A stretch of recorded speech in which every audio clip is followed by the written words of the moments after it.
Muy buenas noches, soy Gonzalo Priale, esto es 4 a la N. La ley número 32069, Ley General de Contrataciones Públicas, promulgada en junio de 2024, tras su reglamento publicado el mes pasado, entrará en vigencia en abril. El nuevo reglamento busca mejorar la eficiencia y transparencia en las contrataciones del Estado. Destacan la introducción del principio del valor por dinero como eje rector y de incentivos al cumplimiento de los proveedores en vez de castigos al incumplimiento.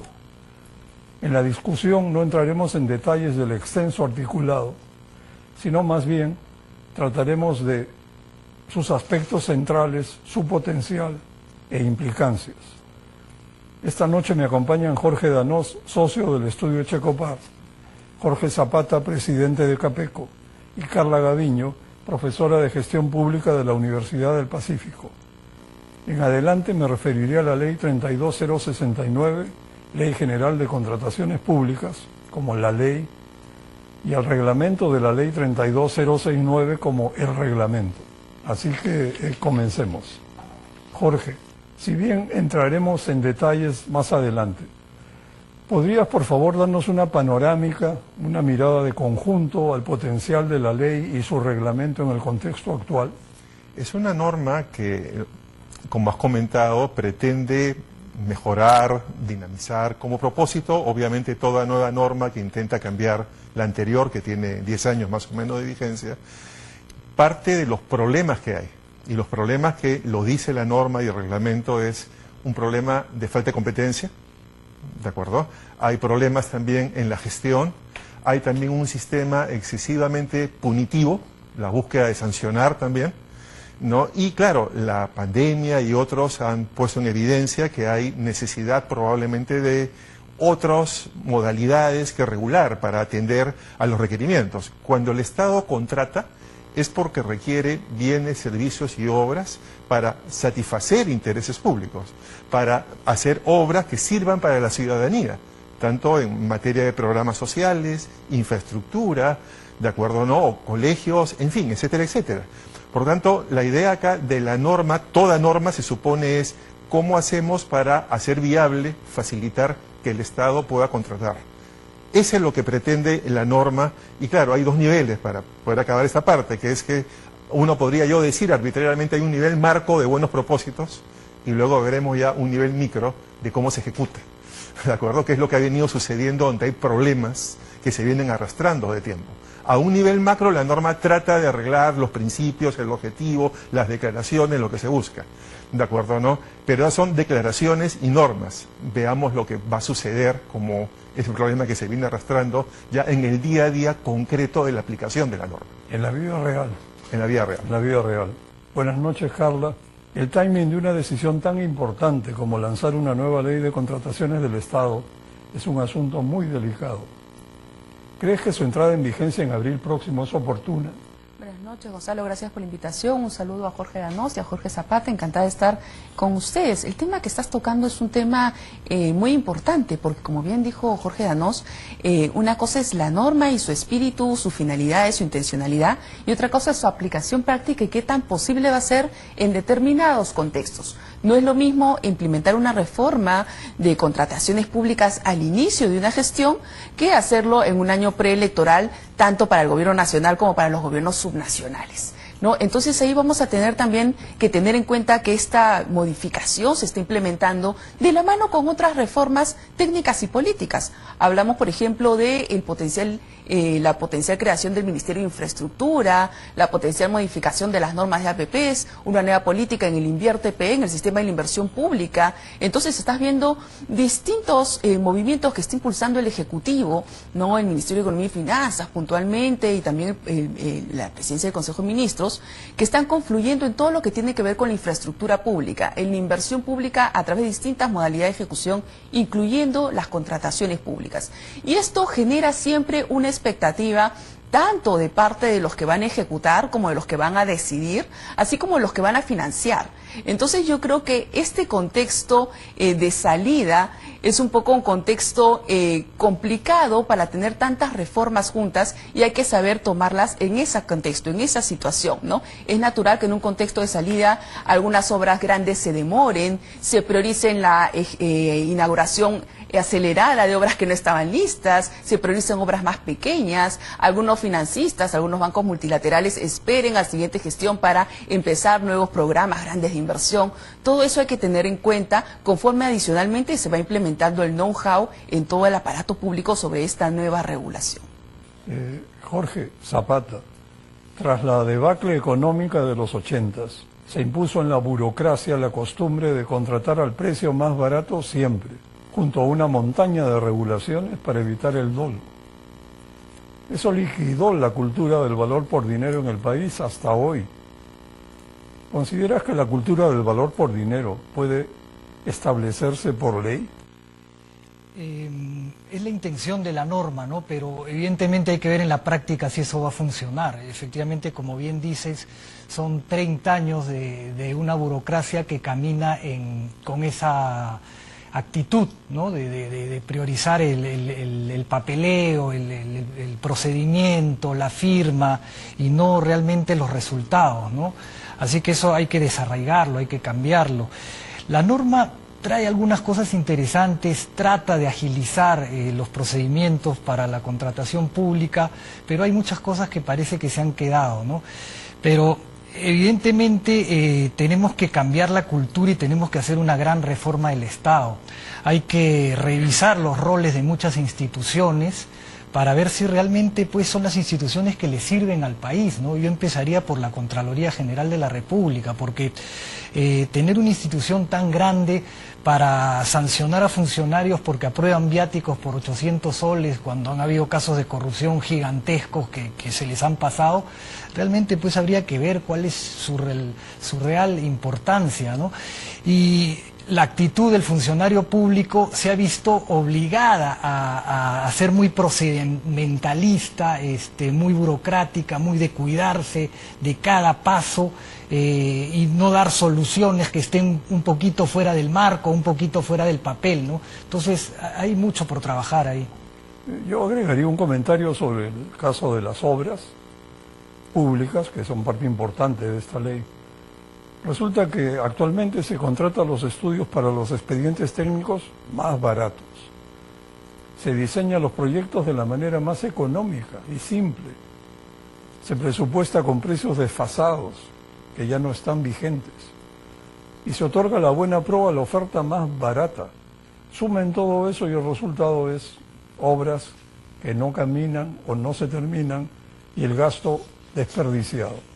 Carla, ¿cómo se puede implantar un cambio tan profundo, tan importante como el valor por dinero?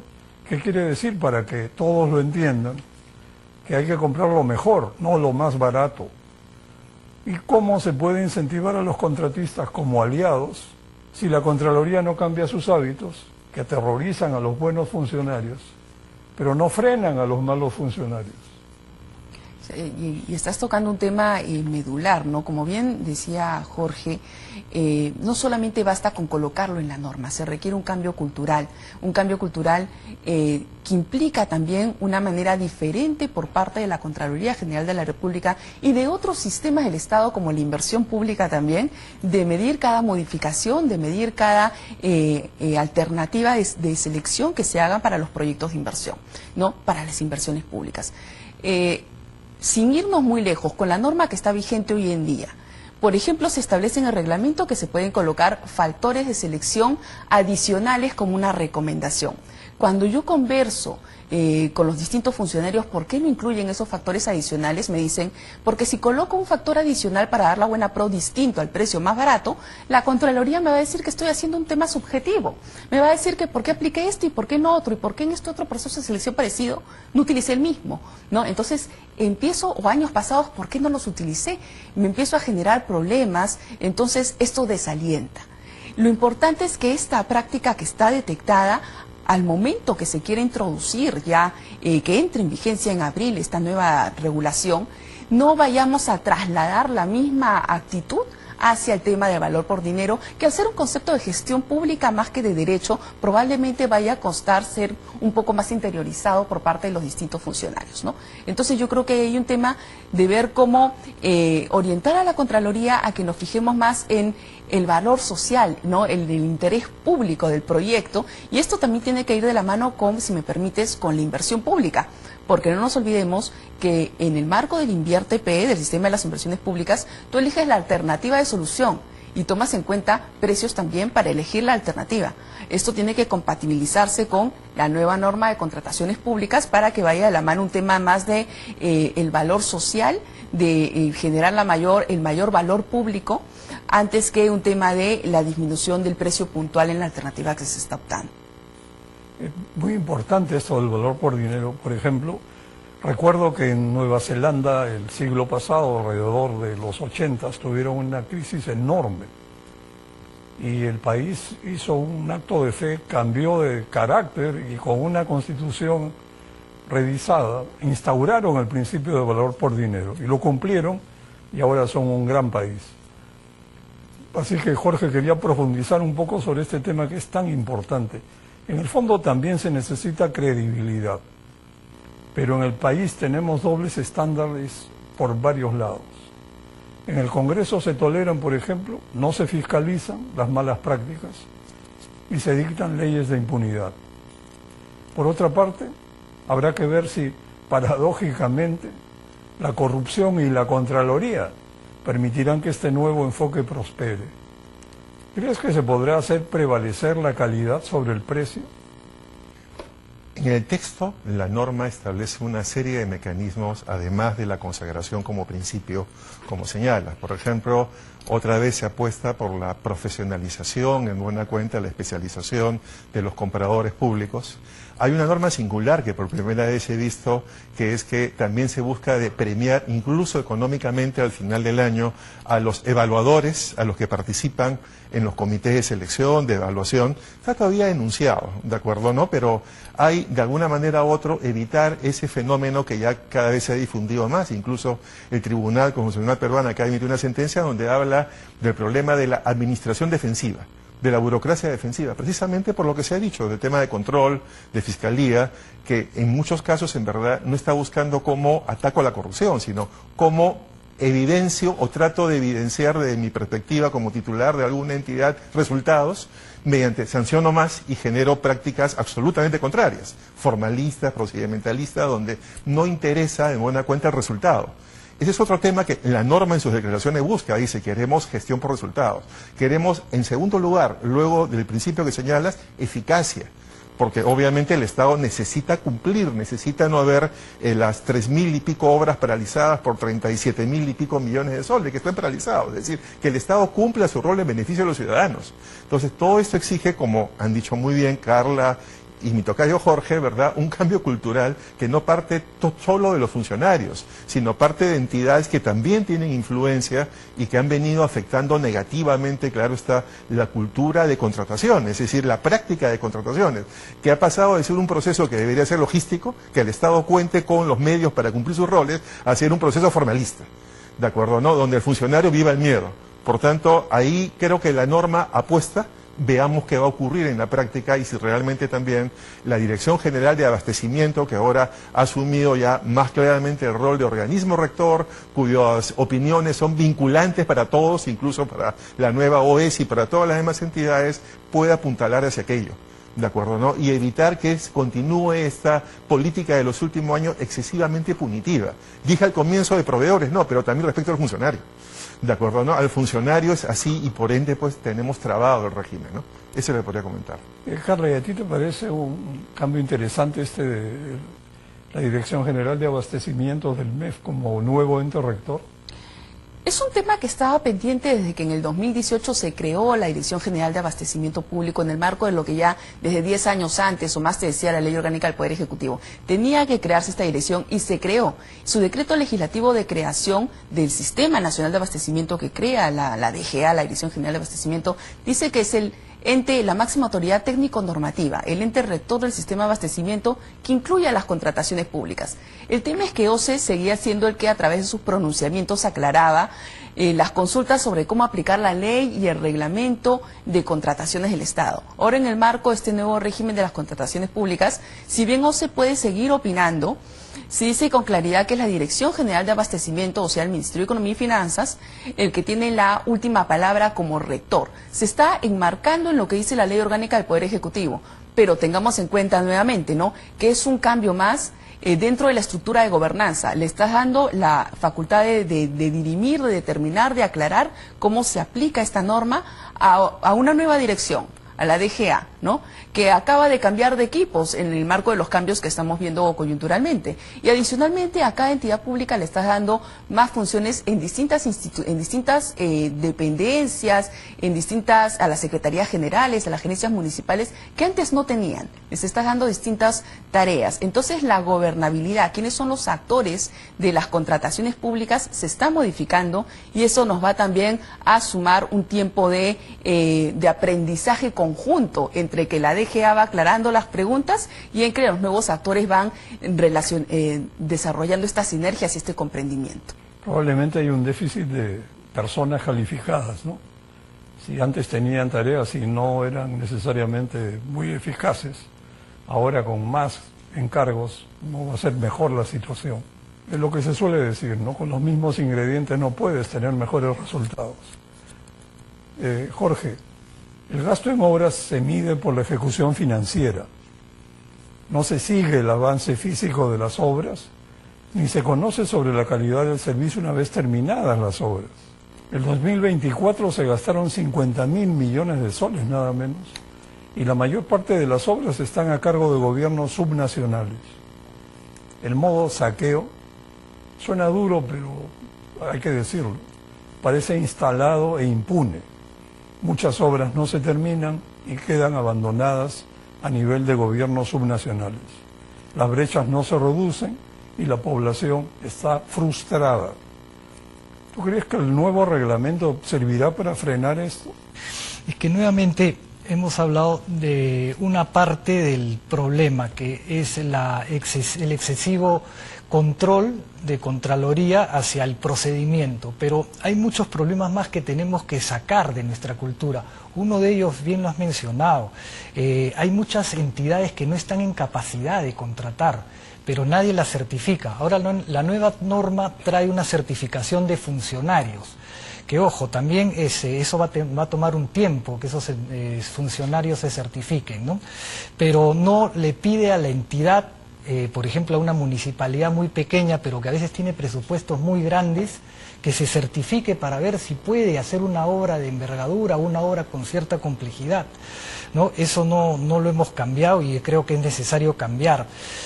Una cosa que es fundamental, que no entendemos por qué seguimos haciendo en el mismo cuerpo normativo una ley de compras y una ley de contrataciones de obras, que no tienen nada que ver.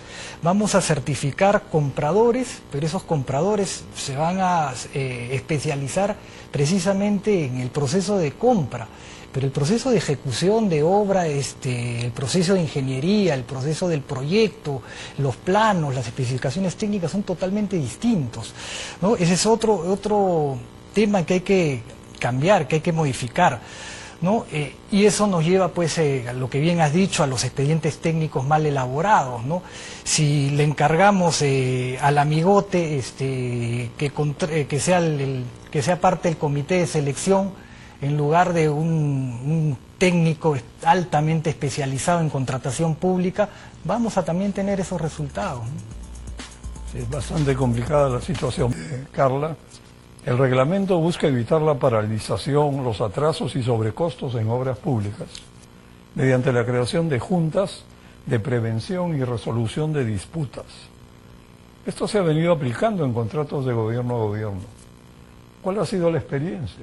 Sí, efectivamente, el nuevo reglamento de contrataciones públicas nos está hablando que inclusive a partir de los 10 millones de soles es obligatorio implementar una junta de prevención y resolución de disputas, ¿no? Le han agregado la parte de prevención porque lo que se busca es impulsar, justo atendiendo a tu pregunta, sacarle el máximo provecho a estas juntas de resolución de disputas, ¿no? Normalmente se venían utilizando más para la parte de resolver el problema una vez que ya durante la ejecución el problema se suscitaba, y en ese momento se estaba atendiendo de qué manera todas las partes, ¿no? La entidad pública, el contratista, el supervisor, los adjudicadores, buscar la forma de solucionar el problema.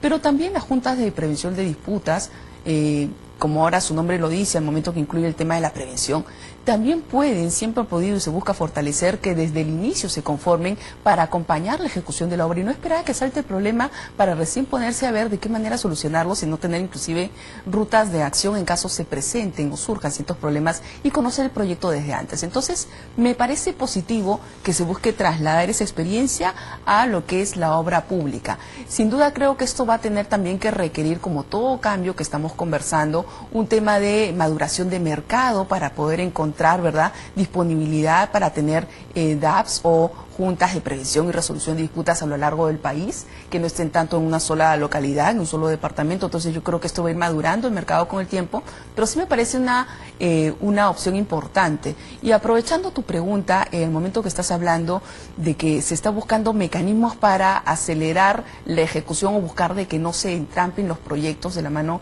con lo que decía Jorge, yo quiero traer a colación que la norma nos habla de que inclusive se pueden premiar aquellos casos donde se están ejecutando de forma más pronta las prestaciones y terminando antes la obra, que es una cosa interesante que se quiera implementar, pero me parece, y yo recomendaría tener en cuenta que se haga siempre teniendo en cuenta o buscando evitar que se genere una cierta práctica que tenemos lamentablemente en el mundo de la obra pública, que es me apuro, le bajo el costo, pero lo hago de mala calidad.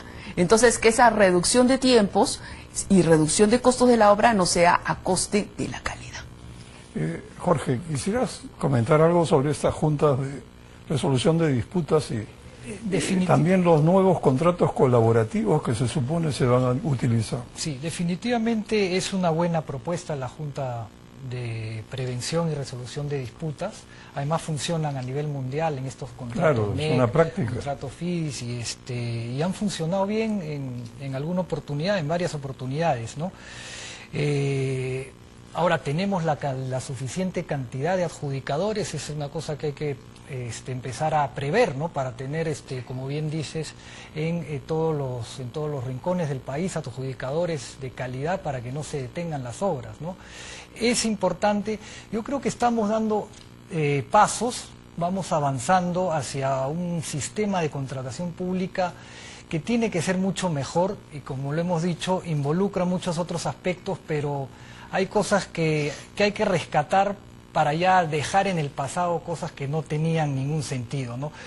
Hay que darle mucha fuerza al valor por dinero, hay que concientizar no solo a las entidades, sino a los órganos de control, a todos los funcionarios, de que esa es la forma de hacer las cosas. Hay que adjudicar proyectos integrales con mantenimiento, es decir, que no se acabe en la entrega de la obra, porque eso va a hacer que el contratista pues le ponga mayor calidad a la obra, ¿no? Si él se va a encargar del mantenimiento posterior, tiene que hacerlo de buena calidad. Entonces, hay una serie de cosas que hay que implementar, pero creo que estamos dando algunos pasos positivos. Qué bueno. Jorge Danós, ¿cómo encaja el uso generalizado de la administración directa de obras locales por los alcaldes en el contexto de la nueva ley de contrataciones, que incluye herramientas como el fast track o vía rápida? La administración directa de obras es el más rápido fast track posible, pero es un desastre, pues escapa a los controles, es una carta blanca para componentes de corrupción y, sin embargo, parece que va a quedar fortalecido con la nueva ley. ¿Qué opinas de esto? Creo que todos conocemos los malos resultados que ha tenido el tema de administración directa, y me parece que un alto porcentaje de las obras paralizadas son por administración directa.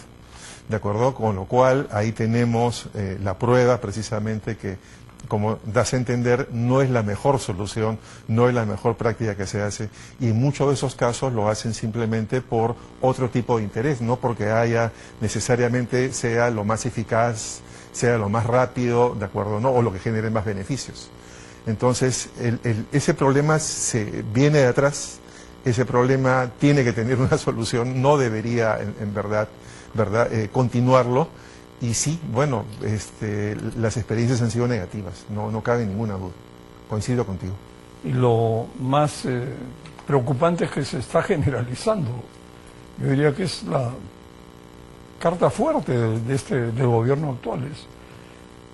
Hay regiones, las más pobres, donde 90% de las obras locales son por administración directa de los alcaldes, que se vuelven ingenieros. Contratan sin ningún tipo de control y la obra terminada es lo último que les importa. Y esto no debería continuar porque es francamente una confabulación para saquear y esto no debería seguir.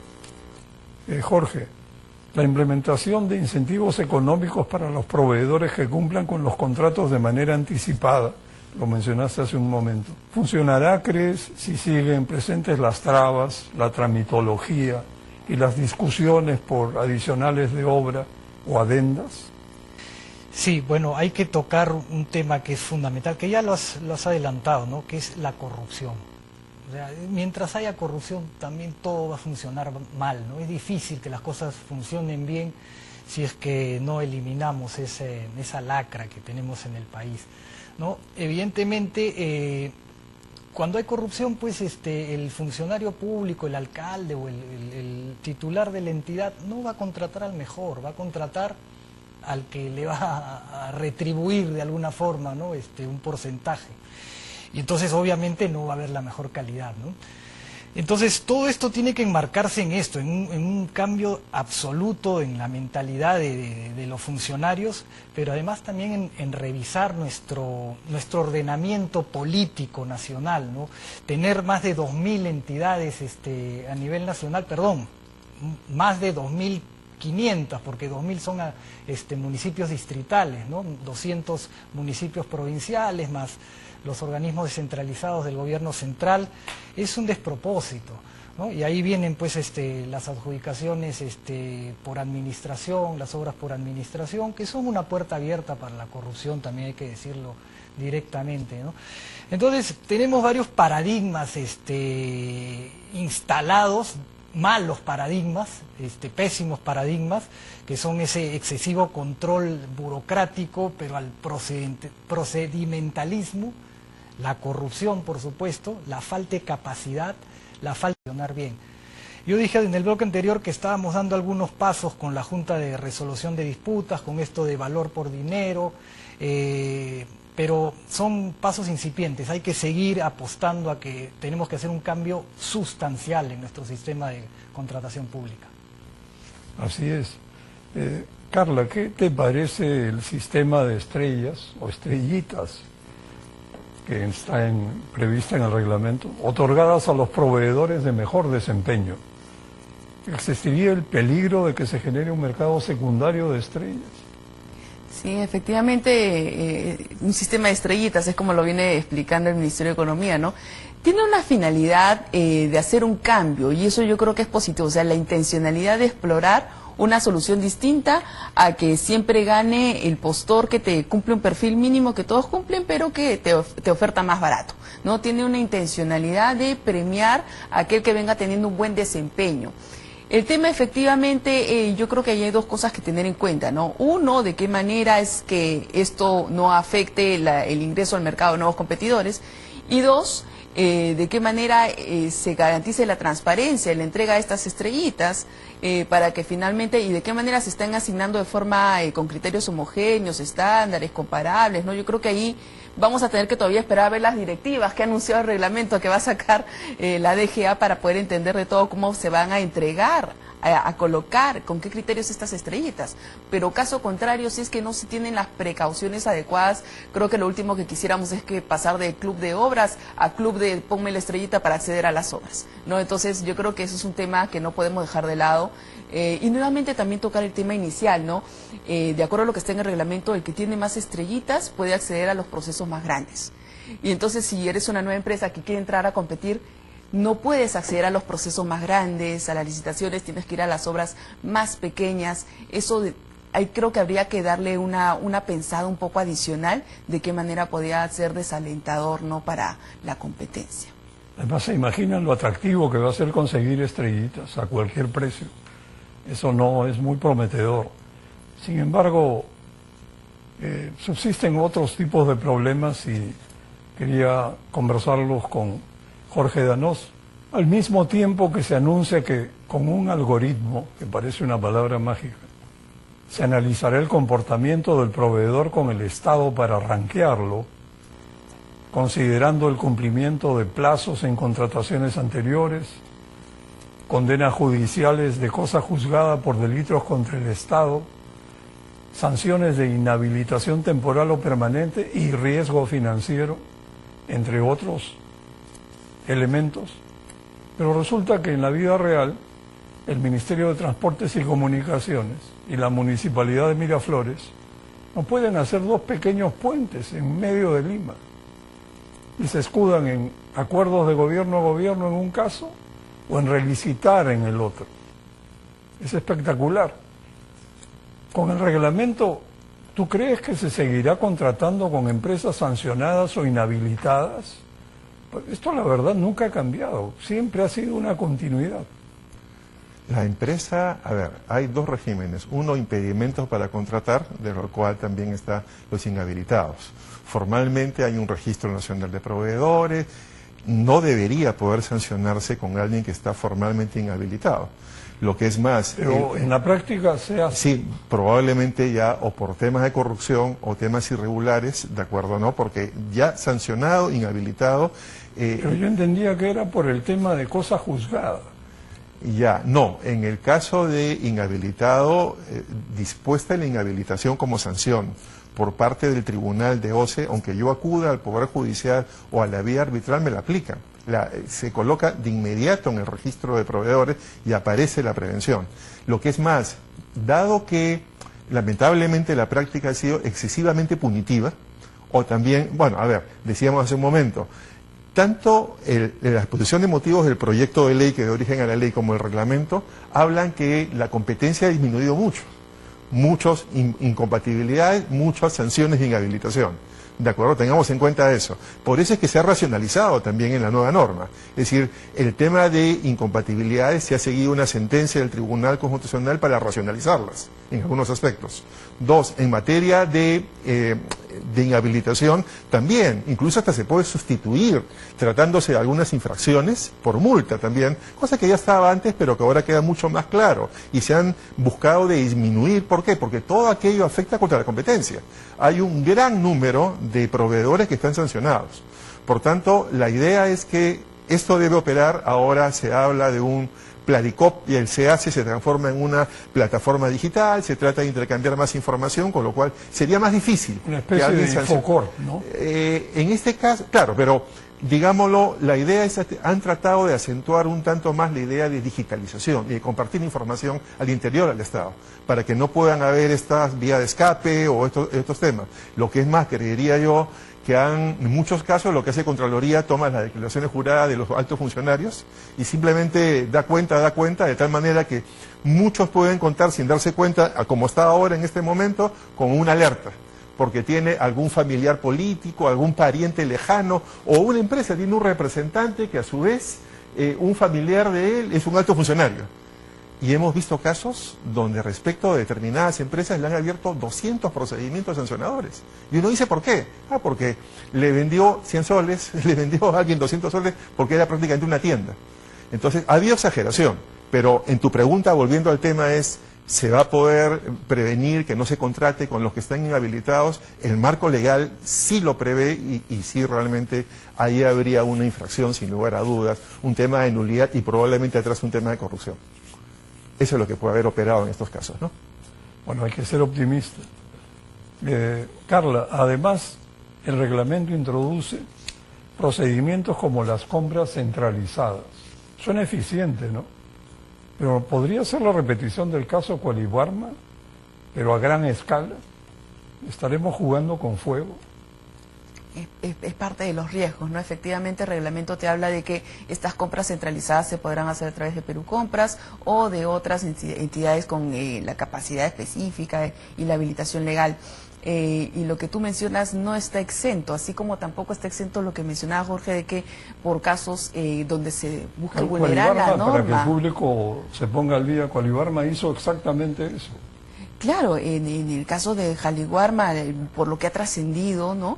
Lo que ha ocurrido es que lamentablemente algunos productos que estaban llegando a los colegios no cumplían ciertos estándares técnicos y se lograron tener pues un acuerdo entre proveedores, aparentemente entidades públicas y demás que participaban en estas redes logísticas para, salteando o no cumpliendo la regulación, la reglamentación, proveer estos bienes que no cumplían con los requisitos sanitarios y demás. Pero a escala nacional. A escala nacional, porque se compra tema. para distintas sujeles, claro. ¿no?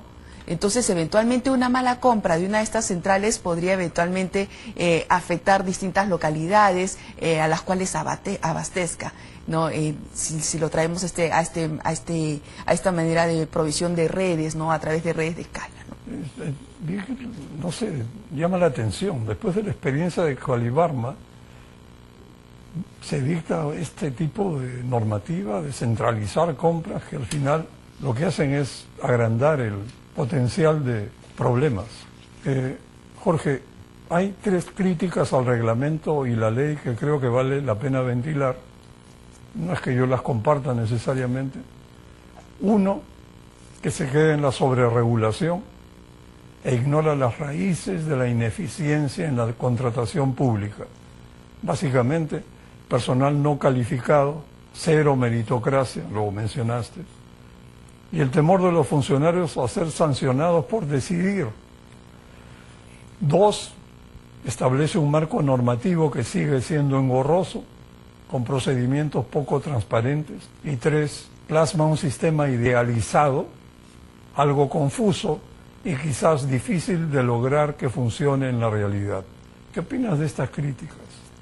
Creo que el tema de sobreregulación, si vamos a ver el reglamento de casi 400 artículos, 80 más que el reglamento anterior, podríamos decir, sí, pues está realmente, vamos a decir así, el crecimiento del reglamento es enorme, sí. Tengo entendido, por lo que me han comentado, es que se ha dicho, mira, preferimos tener una ley de un tamaño más reducido y un reglamento que permita más poder actualizarlo. Eso es lo que podría haber optado probablemente la Dirección General de Abastecimiento, que es la que tiene carácter rector. Vamos a ver. 2, hay temas que hemos venido conversando, temas estructurales, temas de contexto, como se ha dicho, que obviamente el reglamento no va a cambiar, que tiene que ver los otros actores. El reglamento apuesta por el tema de mejorar el componente humano, apuesta, ¿verdad? Este tema de la profesionalización, de la certificación en el tiempo, de premiar también a los buenos evaluadores, ¿de acuerdo, no? Apuesta por establecer una norma que los defienda cuando van a tener que adoptar decisiones en casos concretos, ¿de acuerdo, no? Estos principios, valor por dinero, respecto de, en buena cuenta, la incomprensión por parte de la Contraloría, ¿de acuerdo, no? Como hemos venido diciendo, y otras entidades también, como la misma Fiscalía y la Procuraduría, ¿de acuerdo, no? Sí, en estos casos. Entonces, vamos a poder cambiar solo por vía normativa, me remonto a lo que hablamos al inicio, es decir, entiendo que a un nivel de gobierno, a un nivel de parlamento, sus instrumentos llegan hasta aprobar la norma y establecer los marcos legales. Hay un segundo nivel ya de gestión administrativa, de cultura administrativa, donde ya es más complejo, es más difícil. Y lo que hemos venido viendo es una complicación. Pero creo que la norma apuesta por aquello. La norma apuesta, si no completamente, porque también hay visiones críticas en una serie de aspectos que no hemos tratado, porque no es el caso, ¿de acuerdo o no? En lo general, en lo que vendría a ser, lo que debería ser la norma apuesta. Vamos a ver qué ocurre en la práctica y vamos a ver cómo se hace también para, como bien se ha dicho por parte de Carla y mi tocayo Jorge, es comprometer a las otras entidades que también realizan a cabo como Contraloría y que tienen un impacto que ha sido negativo hasta la fecha en la materia. Este es el tema, ese es el reto también a asumirlo, ¿de acuerdo, no? Y por parte de lo que vendría a ser las intenciones y lo que vendría a ser finalmente el resultado y la realidad, ¿no? Bueno, vamos a una pausa y regresamos.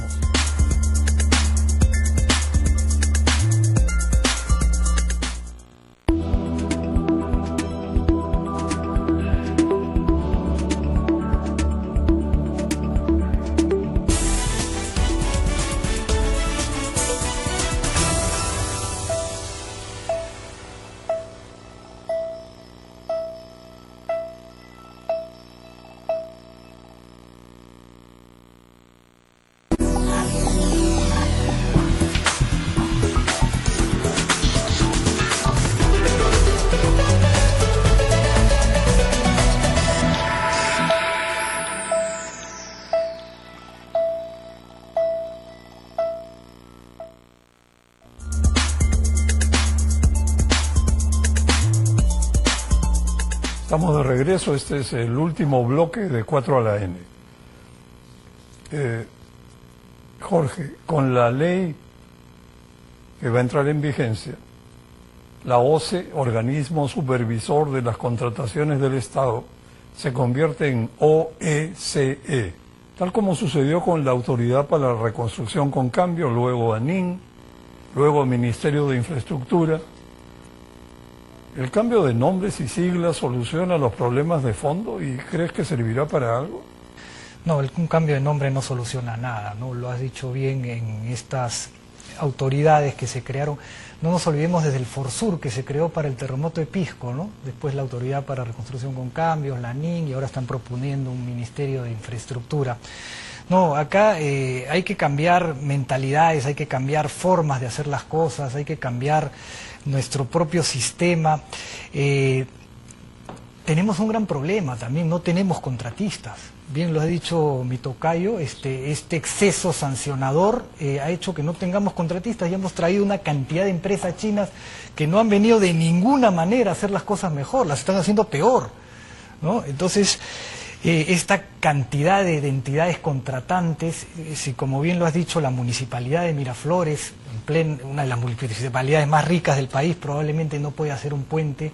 ¿Qué se puede esperar pues de las municipalidades más alejadas? Además, ¿no? Es un pequeño puente, ¿no? Ni siquiera es una gran obra. Exacto, ¿no? Y es increíble por la falta de respeto y la falta de empatía con el contribuyente. Uno pasa por las calles y están rompiendo veredas que han hecho hace un año, ¿no? Los martillos de las esquinas, ya hace un año los hicieron, ahora los están rompiendo. Entonces hay una mentalidad que también hay que cambiar, ¿no? De querer exhibir cosas obras que no son necesarias. Entonces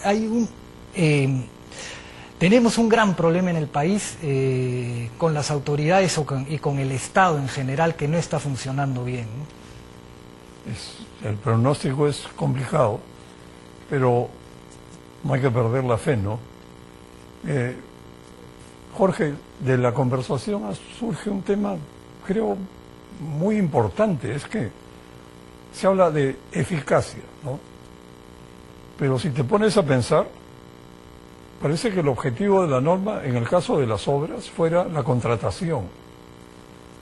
Pero la ejecución del gasto, el seguimiento de la obra y la calidad del producto terminado, es decir, la obra en servicio, brindándole servicios a la comunidad, eso no existe.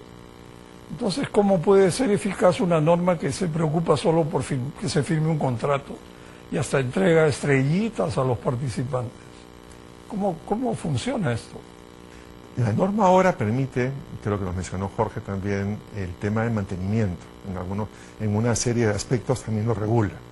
Y eso es muy importante, por lo que tú señalas, equipamiento también, obviamente, ¿verdad? Que es el hecho de poder, ya vamos a decir así, administrar, gestionar en buena cuenta la obra, ¿sí? Y bueno, vayamos un poquito más atrás. Aquí hay un tema general, ¿verdad?, en el país, que es que normalmente ha habido preocupación por la infraestructura, pero ninguna preocupación por la calidad. Y ese es el gran problema que tenemos, no solamente en obras, sino en servicios públicos, de los más básicos también, como es salud y educación. Entonces sí, la preocupación está. La norma creo que avanza hacia permitir lo que estamos comentando, Gonzalo, veamos qué ocurre en la práctica, y sí, es indispensable, porque el grave problema que tenemos en el Perú, probablemente en algunos ámbitos, además de la infraestructura, es que construir la infraestructura, ¿cuál es la calidad? Y eso es lo que hemos descuidado en nuestro país durante años. Más bien, las APPs sí sirven para eso, porque en las APPs ahí sí el Estado cuida la calidad. Lo que es más, la experiencia nos demuestra que el funcionario a cargo de supervisar un contrato de APP le encanta la supervisión, le encanta la supervisión al privado, lo que no hace cuando él se encarga más bien de gestionar. Entonces sí es cierto, es decir, para apuntar porque el Estado pueda cumplir su rol en beneficio de las personas, que es lo que señalan además las normas, se requiere prestar atención, especialmente no solo que la calidad acabe en la obra, en el bien o el servicio, sino en la gestión que se haga a partir de entonces. La norma algo señala, algo avanza al respecto, veamos qué ocurre en la práctica, otra vez como venimos comentando. Pero, ¿qué te parece, Carla? Lo que acaba de decir Jorge es muy interesante, porque la norma efectivamente, según relatas, toca el tema del mantenimiento y la operación, pero sigue subsistiendo el vacío de la construcción, de la ejecución de la obra, sin la cual no va a haber un buen servicio, no va a haber que mantener. ¿Cómo ves esto? Hay un gap, ¿no? Es como si el Estado ignorara la obra y se dedicara al contrato y a la operación y el mantenimiento, pero en el medio la ejecución está como abandonada a su suerte. Y parece que al MEF le pareciera que ese no es su, lo voy a decir en criollo, ese no es su chifa. Entonces, ¿quién debe encargarse de eso? Bueno, yo tengo esta sensación, ¿no? Esta percepción de que un poco ha sido traigamos lo mejor de distintas herramientas para tratar de meterlo en la contratación pública y hacer que funcione. Traigamos los contratos estandarizados, después con una directiva decimos cuál se aplica y cuál no según vayan traduciéndolos, pero traigamos esas herramientas para algunos proyectos piloto que ya vamos a ver cuáles son. Traigamos el tema de la operación y mantenimiento, el funcionamiento tipo APPs, todavía no terminamos de solucionar los problemas constructivos, pero traigámoslos por si acaso. Y yo entiendo que estamos en esta escena de tratar de generar esta regulación que de alguna manera acoge un poco críticas que han habido, es cierto, pero como tú bien dices, es bueno que lo traigan. Pero ahora hay que ver que todo esto camine de la mano, ¿no?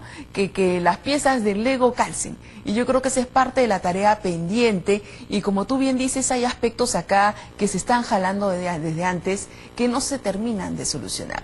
Yo creo que hay que ser un poco, todavía hay que darle la venia a la, ¿no? A la norma de demostrar hasta dónde puede llegar como está y qué tanto va a tener que tener ajustes. Acaba de salir una fe de ratas que prácticamente parece una modificatoria del reglamento. Entonces, no me sorprendería que sigamos teniendo más... extensa. Bastante extensa, y son muchos artículos. ¿Y la llaman fe de ratas? prácticas normativas, ¿no? Pero bueno, vamos a ver qué ajustes la práctica nos va trayendo, que se tienen que incorporar. Yo creo que vamos a tener temas que tengan que ver y que no estamos tocando, pero que seguramente van a surgir, que tengan que ver con las medidas cautelares. No me imagino a los jueces analizando temas de interés público, no sin haber llevado primero capacitación en gestión pública. Vamos a tener que hablar, por ejemplo, temas de garantías. Hay una modificación ahí, entre otros aspectos más. Y sin duda, todo esto va de la mano con buscar solucionar problemas durante la ejecución, como tú bien estás señalando, que todavía están pendientes y que se tienen que abordar. Finalmente, para que esta norma funcione, yo creo que va a ser muy importante que entre servir o entre alguien que apoye a capacitar, no solamente el OCE, a las distintas entidades públicas, que como bien nos dijo Jorge Zapata, son muchísimas, y realmente muchas de ellas lamentablemente van a estar el próximo año o este año con gestión de salida adicionalmente, y yo creo que ese es un factor que vamos a tener que tomar en cuenta. Jorge, ¿qué quisieras agregar a este tema de las obras públicas? Sí, bueno, coincido plenamente con Carla de que tenemos que fortalecer servir. O sea, si no empezamos a tener funcionarios públicos de calidad, la norma no va a poder cambiar mucho. Bien lo dijo mi tocayo, la norma tiene un espacio, tiene un punto hasta donde puede llegar. Más allá de eso, no va a poder abarcar, porque si no tenemos calidad de funcionarios no cambiamos las cosas, ¿no? Creo que la norma es mejor que la anterior, definitivamente incorpora cosas importantes, cosas buenas, pero hay que hacer mucho más. Esta es una tarea titánica. Bueno, estamos por terminar el programa y yo quería pedirles ahora que cada uno, en un par de minutos, cada uno nos diga sus palabras finales. Jorge, por favor. Creo que en los últimos 20 y tantos años, las normas de contrataciones que se han sucedido en el tiempo han tenido problemas que hace un momento tú señalabas, ¿verdad? Sobre regulación. ¿De qué año fue la anterior? La anterior es hace unos 10 años más o menos, me parece, pues estoy hablando del 2014, 2015. Ah, no es tan antigua entonces. No, pero ha habido toda una sucesión. Realmente el cambio que hace, lo que comentaba hace un momento mi tocayo, de incorporar a esta normativa el tema de obras públicas, por ejemplo, data de la década de los 90, porque antes había normas distintas para bienes y servicios, para obras y para consultoría. ¿Y crees que deberían separarse los temas? Yo tengo las dudas, realmente debo confesar, porque entiendo que acá hay temas comunes, pero en verdad si voy a ver también la cantidad de normas reglamentarias sobre obras, es un alto porcentaje. de acuerdo en la parte que tú decías de contratación, de ejecución de obras. Por tanto, es verdad, hay un tema especial. No estoy seguro si ya es el momento de poder separarlo y hacer dos normas, porque data de la década de los 90 cuando se modernizó el régimen. Pero vuelvo al tema central para no dilatar, y es que sí, hay una serie de problemas que se han ido sumando, como comentabas tú, de sobreregulación, una cultura administrativa distorsionada, ¿verdad? Y la pérdida del norte, porque lo que hay es una procedimentalización, una formalización, y no necesariamente el cómo hago para que el Estado pueda contar con los bienes, servicios y obras que requiere para cumplir sus funciones. Entonces, la lógica es que siempre tratamos de hacerlo, siempre tenemos problemas en el camino y vamos a ver lo que ocurra en el contexto que muy bien también ha dicho Carla, que no es el más favorable para que pueda haber la cantidad de reformas estatales que se requiere para que el Estado funcione, entre esos en estos temas, ¿no? Y no se sigan produciendo los problemas que conocemos de obras paralizadas, de obras abandonadas, ¿de acuerdo, no? Y esto no continúa, y más bien el Estado puede operar, pero son varios aspectos, no solamente esta norma, en verdad. Carla, por favor. Sí, yo creo dos temas chiquitos, ¿no? El primero, tener las expectativas claras sobre esta norma. No esperemos que esta o cualquier norma nos solucionemos las obras paralizadas, las obras abandonadas, los entrampamientos con las licencias municipales. No esperemos encontrar en un texto normativo la solución a problemas de gestión pública y que requieren articulación y gestión que excede este cuerpo normativo. Tiene que apuntar en eso, pero tiene que coordinar con toda la demás normatividad, con todas las demás entidades públicas que participan de todos estos procesos, procedimientos que se tienen que seguir a lo largo de los distintos sistemas del Estado y de las entidades públicas para poder lograr llevar a cabo una obra. No es solo contrataciones públicas, es importante, pero no es solo ello. Y mi segundo mensaje, hace poco sacaron un reportaje, ¿no?, con una data muy importante que salía del propio sistema de la OCE, que las entidades públicas en las áreas que tienen las contrataciones del Estado tienen que tener por lo menos personas que tengan una certificación OCE. Y la certificación tiene 3 niveles, básico, intermedio y alto. La mayoría de municipalidades y entidades públicas tenían una persona solamente con conocimiento básico. Entonces yo creo que este es parte del problema que tenemos. Nos cambian las normas, pero si nuestro conocimiento no va de la mano con este cambio, no se profundizan esas capacidades, yo creo que ahí vamos a estar en un tema delicado y serio. Entonces, fortalecer mucho al capital humano para poder aplicar adecuadamente esta norma. Muy bien. Jorge, por favor. Sí, a ver, es un conjunto de cosas, a que hemos tocado unas cuantas, pero me quedo con algunas esenciales, ¿no?, que además nosotros como Capeco lo propusimos. Hemos participado en buena medida en la redacción tanto de la ley como del reglamento, y algunas cosas han tomado en cuenta y otras no. Nosotros sugeríamos que los comités especiales no tengan que ser designados por el titular de pliego, sino que tengan que venir de una sociedad civil organizada, por ejemplo, a propuesta de las universidades, de los colegios profesionales. Eso creo que sería un gran freno a la corrupción. ¿Qué son los comités especiales? Los que van a otorgar la buena pro, ¿no?, los que llevan a cabo el proceso de selección, ¿no? Eso creo que sería una buena traba, un buen dique de contención contra la corrupción, ¿no? Y otra cosa, pues, que hemos propuesto es que los expedientes técnicos tengan que ser evaluados por otra entidad antes de que se lance la convocatoria, ¿no? No puede ser que se lance una convocatoria con un expediente técnico mal hecho, eso, y que nadie lo supervise, que nadie controle la calidad de ese expediente técnico. Eso es también un llamado a la paralización de obra de todas maneras, ¿no? Y una serie de factores más. Sería un ente técnico que no existe ahora. No necesariamente. Si tenemos una municipalidad provincial que quiere ejecutar una obra, ¿por qué no el gobierno regional, o sea, el inmediato superior, revisa ese expediente técnico antes de que el provincial lance su licitación? Lo mismo con la distrital, que el de arriba lo revise, ¿no? O una entidad centralizada, pero alguien tiene que cerciorarse, porque es un crimen lanzarse a hacer obras si no se ha hecho un buen estudio, ¿no? Vas a paralizar la obra y eso le cuesta muchísimo al país. Efectivamente. Bueno, estamos ante problemas de larga data. Para terminar, yo quiero agradecerles a cada uno de ustedes, Jorge Zapata, Jorge Danós y Carla Gaviño, por sus importantísimos comentarios, y terminaría diciendo que creo profundamente que los problemas de gestión no se resuelven con nueva normativa, Sin embargo, alguna nueva normativa es necesaria. Y el problema que hay respecto a criticarla es que cuando es lanzada, podría parecer mezquino decir esto no sirve, no va a funcionar, etcétera, porque lo lógico y humano es pensar que, bueno, hay que esperar a ver cómo resulta. Bueno, espero que en esta ocasión no terminemos frustrados y que esta ley sirva para lo que busca conseguir. Muy buenas noches.